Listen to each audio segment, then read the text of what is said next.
तो आज मैं आपको एक अनोखी रहस्यमय कहानी सुनाऊंगा। अगर आप चैनल पर नए हैं तो अभी सब्सक्राइब कर ले तथा कहानी पूरा देखें। अंत में एक अनोखा रहस्य छुपा है। धन्यवाद। तो सुनिए। प्राचीन समय की बात है। विंध्याचल के घने जंगलों के बीच अविमुक्त नाम का एक छोटा सा आश्रम था। वहाँ ऋषि वेदव्रत अपने शिष्यों को शास्त्रों की शिक्षा देते थे। उसी आश्रम में सोम नाम का एक साधारण बालक भी रहता था, जो रसोई के लिए लकड़ियां लाने और साफ सफाई का काम करता था। सोम को शास्त्रों का कोई ज्ञान नहीं था, लेकिन उसका एक नियम था। वह हर शाम जंगल के एक पुराने तालाब के किनारे जाकर बैठ जाता था। उस तालाब के बीचों बीच एक बहुत बड़ा शिलाखंड था, जो पानी के ऊपर उभरा हुआ था। सोम उसे महादेव का रूप मानता था। उस तालाब में बहुत सारे कमल के फूल खिलते थे। एक बार आश्रम में शिवरात्रि के उत्सव की तैयारी चल रही थी। ऋषि वेदव्रत ने घोषणा की कि जो भी महादेव के लिए सबसे दुर्लभ भेंट लाएगा, उसे आश्रम का मुख्य उत्तराधिकारी बनाया जाएगा।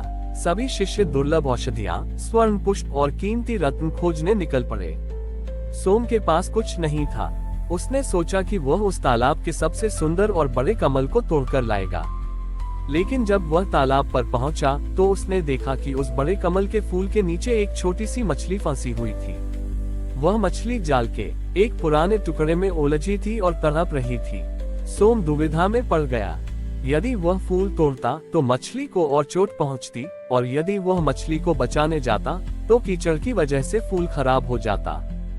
सोम ने एक पल भी नहीं गंवाया।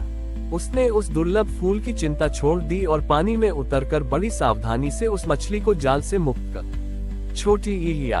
इस प्रक्रिया में वह सुंदर कमल का फूल टूटकर पानी में बिखर गया। सोम खाली हाथ आश्रम लौटा। सभी शिष्य अपनी कीमती भेंट सजाकर बैठे थे।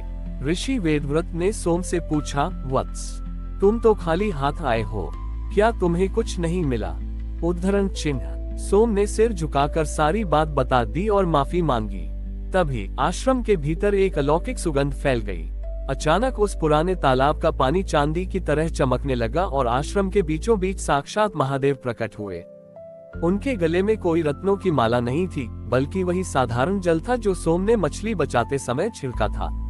महादेव ने मुस्कुराते हुए कहा, ग्रेटर देन, हे ऋषियों, आप सबने मेरे लिए वस्तुएं ढूंढी, लेकिन इस बालक ने मेरे भीतर के प्राण को ढूंढा। किसी निरीह जीव की जान बचाना ही मेरा सबसे बड़ा श्रृंगार है। जिस हाथ ने उस मछली को जीवन दिया, उसने वास्तव में मेरे ही मस्तक का अभिषेक किया है। Greater than. ऋषि वेदव्रत ने सोम को गले लगा लिया। सोम को समझ आ गया कि भक्ति केवल मंत्रों में नहीं, बल्कि हर जीव के प्रति दया और रक्षा के भाव में छिपी होती है। उस दिन से वह आश्रम करुणा धाम कहलाया, जहां आज भी शिव की पूजा किसी चढ़ावे से नहीं, बल्कि सेवा से की जाती है। सोम के इस निस्वार्थ कार्य से प्रसन्न होकर महादेव ने उसे एक दिव्य वरदान दिया। महादेव ने कहा, पुत्र, आज से तुम्हारी वाणी में मेरा वास होगा। तुम जो भी कहोगे वह सत्य होगा, और जो भी रचना करोगे वह जीवों के कल्याण के लिए होगी। इतना कहकर महादेव अंतर्ध्यान हो गए। आश्रम का उत्तराधिकारी बनने के बाद सोम के जीवन में एक बड़ी परीक्षा तब आई, जब उस क्षेत्र के क्रूर शिकारी व्याधराज ने आश्रम की सीमा में प्रवेश किया। व्याधराज का मानना था कि शक्ति केवल शस्त्रों में होती है। वह अपने साथ सैकड़ों सैनिकों को लेकर आया था, क्योंकि उसे खबर मिली थी कि इस आश्रम में महादेव ने दर्शन दिए हैं और यहाँ कोई गुप्त खजाना छिपा है। व्याधराज ने सोम के सामने तलवार रखते हुए कहा, ए बालक, मुझे वह खजाना सौंप दे जिसके कारण महादेव यहाँ प्रकट हुए थे, अन्यथा मैं इस पूरे आश्रम को राख कर दूंगा। सोम तनिक भी विचलित नहीं हुआ। उसने अपनी आंखें बंद की और उसी तालाब का स्मरण किया जहां उसने मछली की जान बचाई थी। उसने शांत स्वर में कहा, राजन, महादेव का खजाना कोई स्वर्ण या रत्न नहीं है। वह खजाना तो अभय है। यदि आप वास्तव में उसे देखना चाहते हैं तो अपनी तलवार इस मिट्टी पर रख दें। व्याधराज जोर से हंसा और जैसे ही उसने प्रहार करने के लिए हाथ उठाया, उसके हाथ की तलवार एक कोमल चमेली की बेल में बदल गई। उसके सैनिक जो धनुष ताने खड़े थे, उनके तीर पक्षियों के पंखों की तरह हल्के होकर हवा में उड़ने लगे। व्याधराज भौंचक कर रह गया। उसने देखा कि जिस मिट्टी पर वह खड़ा था, वहां से अंकुर फूट रहे थे और उसके भीतर का क्रोध धीरे धीरे शांत हो रहा था। सोम ने आगे बढ़कर शिकारी का हाथ पकड़ा और उसे उसी तालाब के किनारे ले गया। सोम बोला, महाराज, असली विजय दूसरों के प्राण लेने में नहीं, बल्कि उन्हें अभयदान देने में है। महादेव यहाँ किसी रत्न के लिए नहीं, बल्कि उस दया के लिए आए थे जो एक नन्ही मछली के लिए दिखाई गई थी। व्याधराज के भीतर का शिकारी उस क्षण मर गया और एक भक्त का जन्म हुआ। उसने अपनी सेना को वापस भेज दिया और स्वयं उसी आश्रम में एक साधारण सेवक बनकर रहने लगा। उसने कसम खाई कि वह अब कभी किसी जीव को हानि नहीं पहुंचाएगा।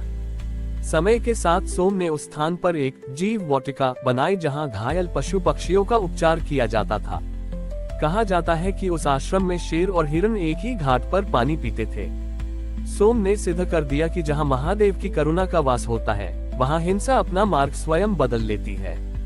आज भी वह तालाब अभिमुक्त तीर्थ के नाम से जाना जाता है, जहां के जल को छूते ही मन के सारे द्वेष धुल जाते हैं। हमारी और भी आध्यात्मिक एवं अनोखी कहानियां देखने के लिए हमारे चैनल पर जाएं तथा धार्मिक एवं पौराणिक अनोखी कहानियां हमारे चैनल पर है। कृपया जाके देखें तथा हमारे चैनल को सब्सक्राइब करके रखें और वीडियो लाइक जरूर करें। धन्यवाद।